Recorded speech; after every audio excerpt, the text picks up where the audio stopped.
Hello everyone, welcome to you all my YouTube channel Ravi sir biology. और इस channel में आज आज हम ट्वेल्थ के जेनेटिक्स के एक ऐसे इंपॉर्टेंट टॉपिक पे डिस्कस करेंगे जो बहुत ही इंटरेस्टिंग भी है और बोर्ड का क्वेश्चन भी हो सकता है इस साल 2024 एस्पायरेंट्स के लिए। The topic is incomplete dominance. Actually we have to study about variations from Mendel's principles. Whatever we have studied about Mendel's experiment, like law of dominance, law of segregation, or law of independent assortment, about these all what we have studied so far, some variation was found. Means जो Mendel sir ने बताया था उससे थोड़ा सा very करने वाला point हम आज डिस्कस करेंगे, and that point will be the very first one will be incomplete dominance. Incomplete dominance क्या होता है ये मैं आपको अभी बताऊंगा। उससे पहले दो एग्जांपल्स आपके सामने रखा है मैंने, बोर्ड्स के लिए बहुत ज्यादा इंपॉर्टेंट है, नीट्स में भी क्वेश्चन आते हैं इससे। मिराबिलिस ज़लापा एक फ्लावर है जिसे 4 o'clock प्लांट भी कहते हैं। I forgot to write, this is also called 4 o'clock plant because of flowering that happens early in the morning by 4 o'clock is called 4 o'clock plant. This 4 o'clock plant, suppose, let me tell you about this incomplete dominance. This is also called intra-allelic inheritance. What is this intra-allelic inheritance? Let me tell you. Suppose a plant flower has two types of flower. The one flower is red. The color will be given by capital R, capital R. Another one is small r, and it will be white. And when we cross between red and white flower of 4 o'clock plant, remember the first thing to produce gametes, make a checkerboard.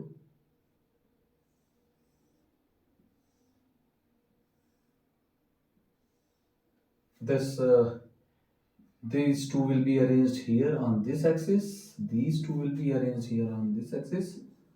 And what we will write here? This is capital R, and left of this will be small r. This is capital R. This is small r. This is capital R. This is small r. This is capital R, and this is small r. So we have gotten all four plants are somewhat capital R, small r. And according to law of dominance of Mendel's experiment, it would be considered as the capital R will be dominant on a small r, and therefore the plant it would have been a red color. But there is an exceptional case, since we have written already variation. It is neither red nor white, but it become pink. तो हो गया ना ये variation. Mendel's के according ये सभी red होने चाहिए थे, पर ये ना रेड होता है ना ही व्हाइट हुआ, इन दोनों के बीच का कलर हो गया और वो हो गया पिंक कलर। इसका मतलब ये है हुआ क्या होगा, एक्चुअली मैं ये क्लियर कर दूं, थोड़ा सा कलर रेड का आया होगा और थोड़ा सा व्हाइट का। रेड में व्हाइट अगर अपीयर हो जाए तो वो रेडनेस कम कर देता है, and red become pink absolutely. So this will be pink, और इस तरह ये पिंक हो जाएगा, means all four plants will be pink, right. अब यहां पे एक्सप्लेनेशन ये कर सकते हैं, according to Mendel's law, law of dominance, these all plant flower, the flower should be pink in color, sorry, red in color, but at the place of red it is pink because of incomplete dominance. The capital R is dominant over the small r. White तो नहीं है ये, तो थोड़ा सा dominant है, completely नहीं हो पाया, इनकम्प्लीट हो पाया, इसीलिए इसको इनकम्प्लीट डोमिनेंस कहते हैं। अभी ये कंप्लीट नहीं हुआ, थोड़ा सा इसको और एक्सटेंड करते हैं। अब जैसा कि लॉ ऑफ सेग्रीगेशन में हम लोगों ने देखा था, लॉ ऑफ सेग्रीगेशन, ये लॉ ऑफ डोमिनेंस का वेरिएशन हो गया। लॉ ऑफ सेग्रीगेशन में क्या होगा, let's see what will be happen. The self cross will be done, self cross between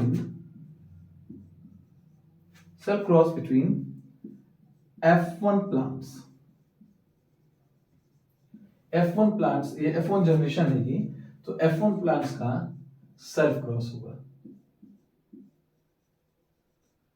F1 plants का सेल्फ क्रॉस जब हम करेंगे तो प्रोडक्ट क्या था, let's see the product first, capital R small R, capital R small R, तो इनका self cross कराते हैं। Let's see, before crossing anything we have to make gametes of them, which is called gametogenesis. With capital R, small r, capital R, small r, we will make a box.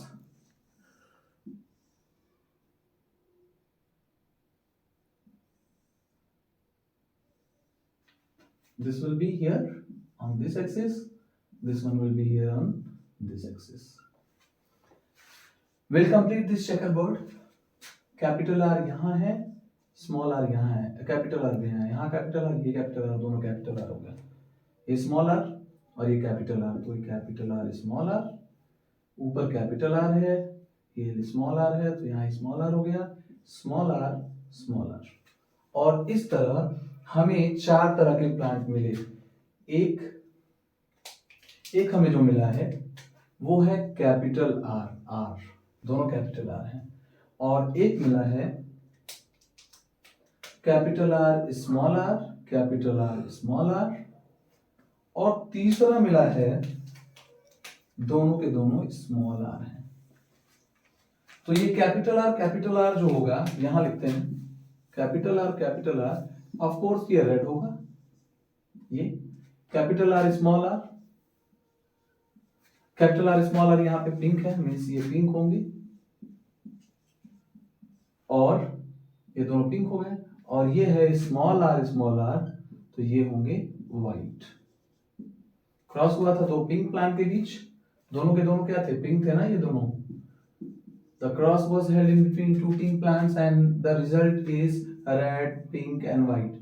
This will B 2, this will be 1, this will be 1. So the genotype will be, phenotype means external character. Phenotype will be 1, 2, 2, 1.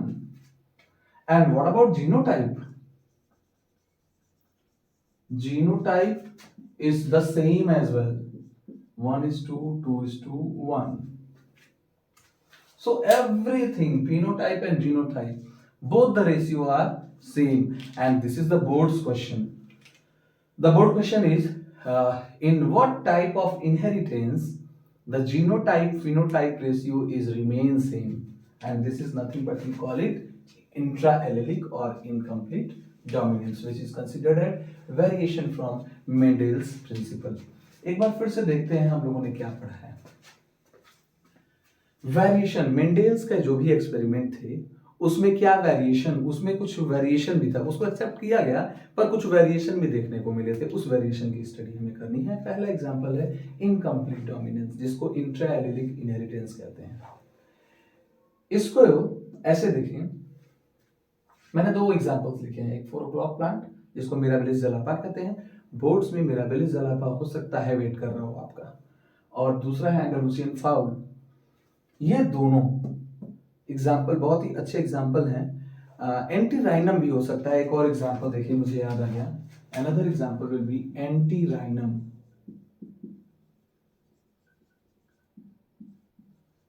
Is another example for this incomplete dominance. तो ये 2-3 examples हैं। इसमें mirabilis ज़लापा जिसको 4 o'clock plant कहते हैं, ये plant 2 तरह के फ्लावर है, रेड और व्हाइट, इनका क्रॉस कराया, रेड और व्हाइट कलर के फ्लावर का क्रॉस कराया, तो कैपिटल आर का क्रॉस स्मॉल आर से किया, सभी के सभी कैपिटल आर स्मॉल आर हुए। All the plants are capital R small R, all 4 plants.